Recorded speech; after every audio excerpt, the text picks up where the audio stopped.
Je dois aller du point A au point B. Le point B est mon objectif. J'ai l'habitude de passer par ce chemin précis pour aller jusqu'au point B. Et si aujourd'hui je décidais d'emprunter un chemin différent? Salut, je suis Manu, je suis coach vocal et je suis là pour t'aider à développer ton son et ta voix.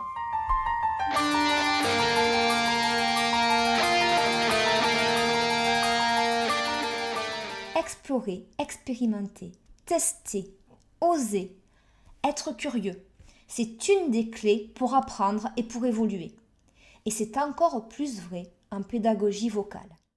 Je vous propose donc de faire quelques petites expériences. La première, toute simple, mais pas si simple que ça quand même, c'est laisser la voix faire ce qu'elle a envie de faire.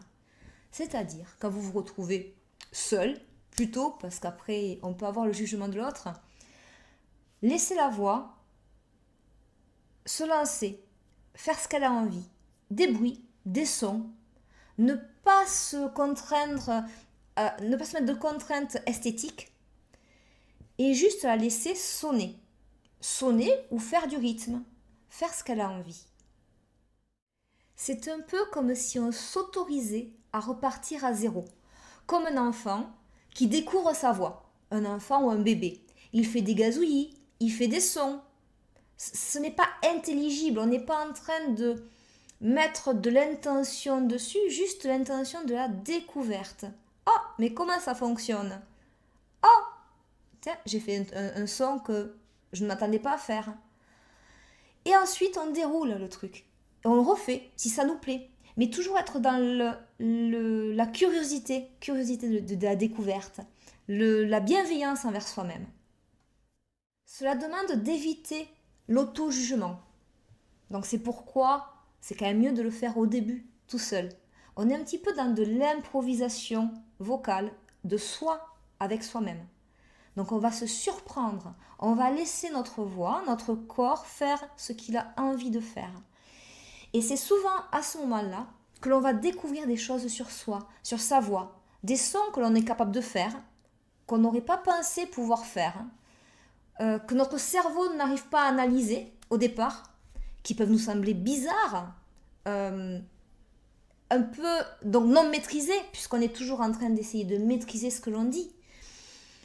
Et là, c'est là que la magie peut se produire. Et à ce moment-là, on va trouver un son, trouver une voix, trouver quelque chose, être sur le chemin, sur un chemin qui va nous amener à un autre objectif, pas forcément l'objectif que l'on avait prévu, mais qui va nous porter et qui va nous permettre de voir les choses différemment. Le corps connaît son job, la voix sait quoi faire. Il suffit de lui laisser un peu de libre arbitre, un peu de le bénéfice du doute, de ne pas la juger, de la laisser faire. Et parfois, ça débloque des choses. On va essayer de se libérer des contraintes artistiques du beau. Qu'est-ce qui est beau? Qu'est-ce qui est beau à mon oreille? Qu'est-ce que je veux aller vers un objectif qui est beau, et pour ce faire, je dois faire que des choses qui sont belles.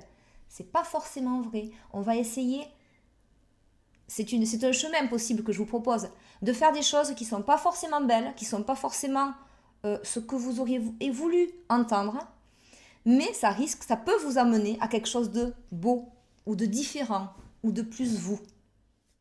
En tout cas, ça peut vous permettre de découvrir de nouveaux chemins et de nouvelles façons de chanter et une nouvelle façon d'utiliser votre voix. N'oublions pas que on n'est pas tous pareils. On a tous notre spécificité, on a tous notre unicité, on a tous nos chemins personnels. Notre voix est personnelle aussi. Donc l'idée, c'est quand même de se découvrir, de se connaître soi-même pour pouvoir utiliser notre voix comme il nous plaît.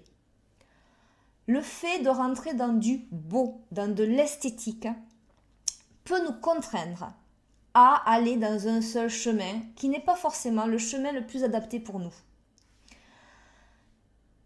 Moi, je considère que les défauts d'une personne, les spécificités, les défauts, ce qu'on pourrait appeler les défauts vocaux, les timbres particuliers, les choses qui ne rentrent pas dans les cases et qui ne sont pas normées, font la particularité, la beauté de la personne et de sa voix.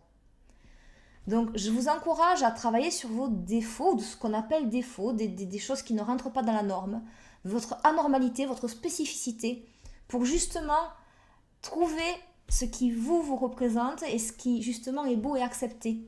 Le beau dans le défaut.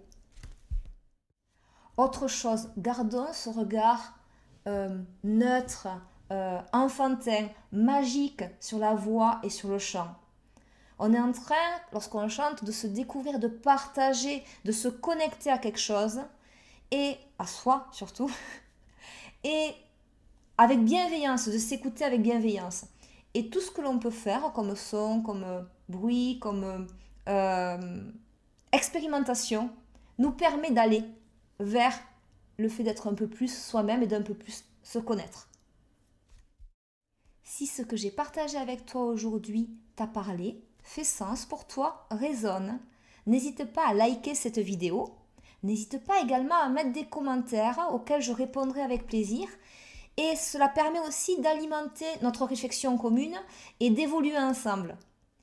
Tu peux t'abonner à ma chaîne et tu seras au courant des nouvelles vidéos qui sortent. Merci beaucoup de m'avoir suivi et à très bientôt.